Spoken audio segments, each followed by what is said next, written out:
cinema's certainly not shy about letting characters die in uncontrollable ways. Welcome to WatchMojo.com, and today, we're counting down our picks for the top 10 accidental movie deaths.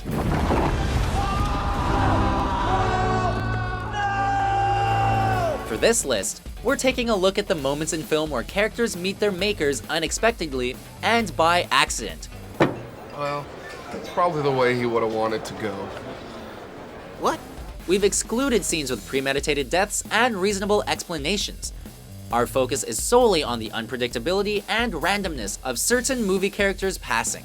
Oh shit! Come on! What is going on? How's he even walking right now, Tuck? He looks like he's gonna walk it off. He's gonna be fine. Number 10. Aim for the bushes. The Other Guys.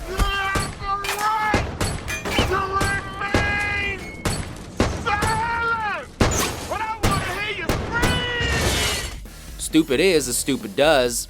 Danson, are the rumors about you and Kim Kardashian true? No comment. But yes. This appears to be the thinking in this pivotal scene, in which New York detectives Highsmith and Danson pursue a group of criminals. Unfortunately, the chase leads to a rooftop, and the criminals escape via an easily dismantled zip line. You thinking what I'm thinking, partner? Aim for the bushes. Danson and Highsmith are of one mind in what comes next though. A bold leap off the building. The intent may have been to safely land on the bushes below, but it doesn't seem the detectives accounted for aim.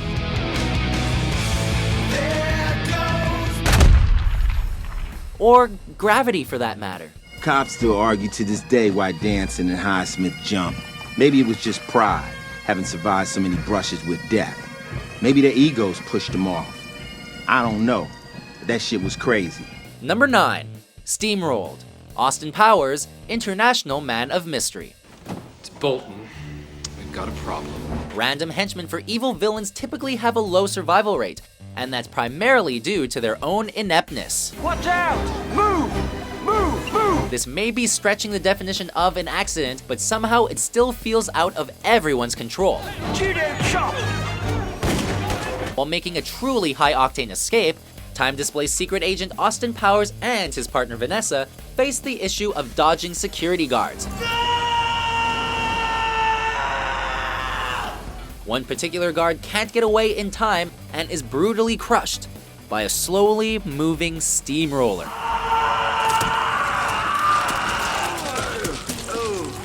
Let's go! Come on, let's go! We're obliged to ask, how do security personnel lack such basic survival instincts? Number 8. Unfortunate Bisection. Walk Hard. The Dewey Cox story. I challenge you to a duel, sir. Sibling playfighting is nothing new, and yet we're still surprised by this scene's outcome. Oh, Mad Paul gets when we play with his machetes. Come on, Dewey. There's nothing wrong with a little machete fighting. Now, on guard! Then again, the prospect of two brothers, Dewey and his sibling Nate, playing around with their father's machete is certainly unusual. The sequence transitions from cute brotherly combat to jaw-dropping body horror as Dewey's machete becomes unsheathed and strikes a mortal blow. Prepare to meet your maker.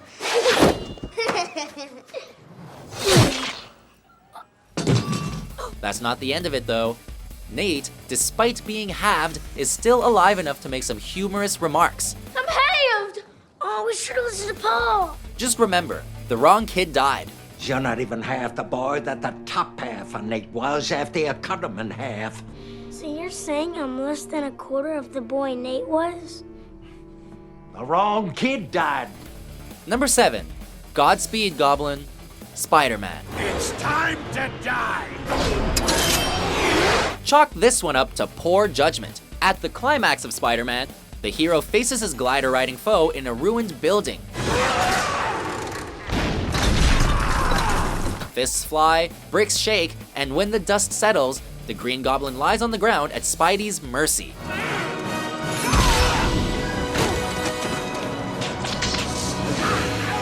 But he's not done yet. Revealing his true identity, Goblin appeals to Spider-Man's sympathies, while subtly commanding his glider to strike. Stop! It's me!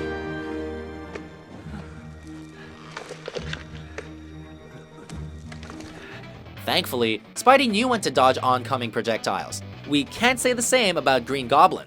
Sure is convenient how all Spider-Man's nemesis get themselves killed, huh? Oh. Number 6. Blood and Woodchips.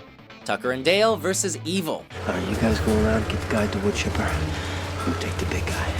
Tucker and Dale vs. Evil stars Alan Tudyk and Tyler Labine as a pair of hillbillies going up to their newly bought cabin, at the same time that a group of teenagers goes camping. No! Oh, good, look, your friends are here. Hey! After a series of misunderstandings, one of the teens attempts to rush Tucker, and instead flings himself headfirst into a wood chipper.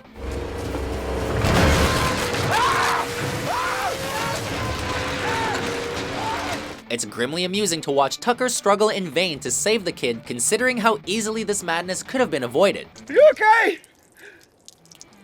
While the beehive chase packs quite the punch, this one is still the biggest shocker. When all of a sudden, out of nowhere, these kids started killing themselves all over my property. Yeah, this one right here, he dove head first right into the wood chipper, in the woody right back there. Number 5.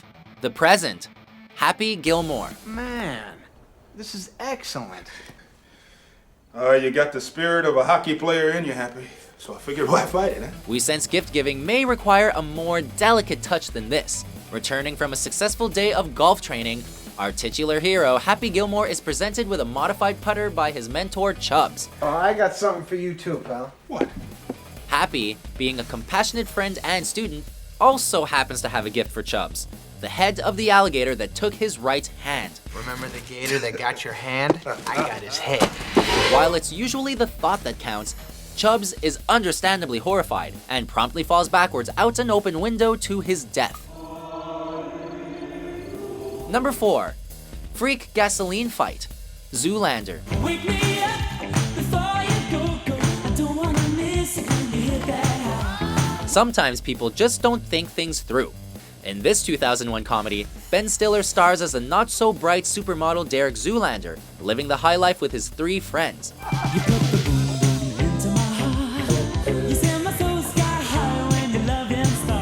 During an excursion to a gas station, Zoolander's friends begin goofing around with the nearby materials, gravitating from squeegees to gas hoses, and all set to a Wham soundtrack, of course.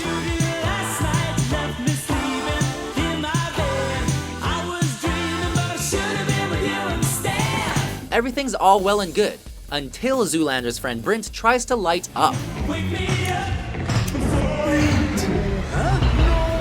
Such a waste of human life. And all that gasoline. You'll never listen to Wake Me Up Before You Go the same way again. Number 3. Traffic Accident. Meet Joe Black. Shoot, you think so? Mm-hmm. I don't know. Lightning could strike. Black comedy can be tough to wrap one's head around, especially when it comes so randomly. Take this scene from 1998's Meet Joe Black, for example. I've gotta go. Yeah. Listen, did I say something wrong?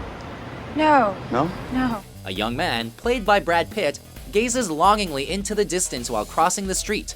After meeting a girl in a coffee shop, Pitt's character manages to avoid one oncoming vehicle, but fails to predict the pair of cars that subsequently run him down. It's a scene worth gaping at, though whether it's out of horror or amusement is up to you.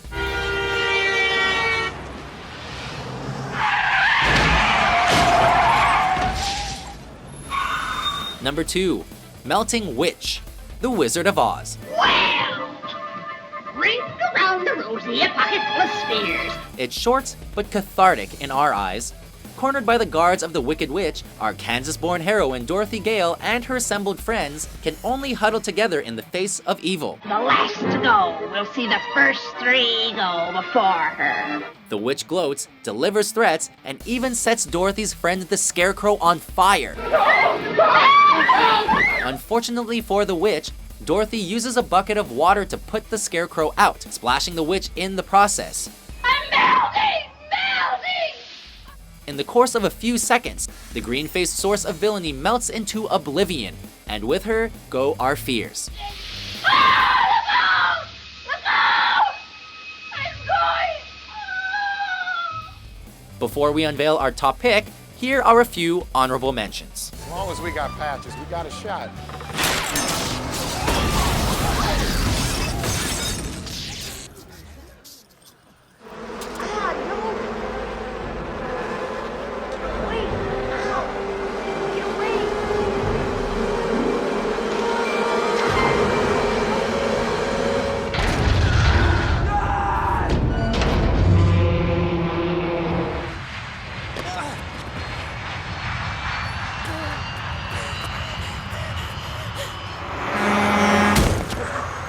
You ever seen that show, Cops? I was watching it one time, and there was this cop on. He was talking about this gunfight he had in the hallway with this guy, right? And he just unloaded on this guy, and nothing happened. He didn't hit nothing.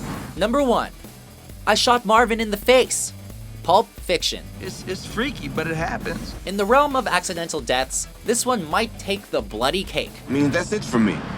From here on in, you consider my ass retired. Jesus Christ. Don't blaspheme. God damn it, I said don't do that. In the final segment of Quentin Tarantino's second feature film, hitmen Vincent Vega and Jules Winfield drive through town with an informant, Marvin. Why the f didn't you tell us somebody was in a bathroom? While discussing a miracle they supposedly witnessed, Vincent turns back to seek Marvin's opinion on the matter, and his gun suddenly discharges in Marvin's face. You gotta have an opinion. I mean, do you think that God came down from heaven and stopped? The resulting bloody mess is horrifying, though Vega and Winfield's reactions take the scene from unexpected horror to morbid comedy. Oh man, I see some crazy ass shit in my time, but this... Chill out, man. I told you it was an accident. You went over a bump or Hey, something. the car ain't hit no motherfucking bump. So, do you agree with our list? What's your favorite accidental movie death? Whoa! One! Whoa! What's happening to me? What's happening? Oh my God! For more morbidly amusing top 10s published daily, be sure to subscribe to WatchMojo.com. It's a shame he wasn't more headstrong. He'll never be the head of a major corporation. Okay, that'll do. Okay.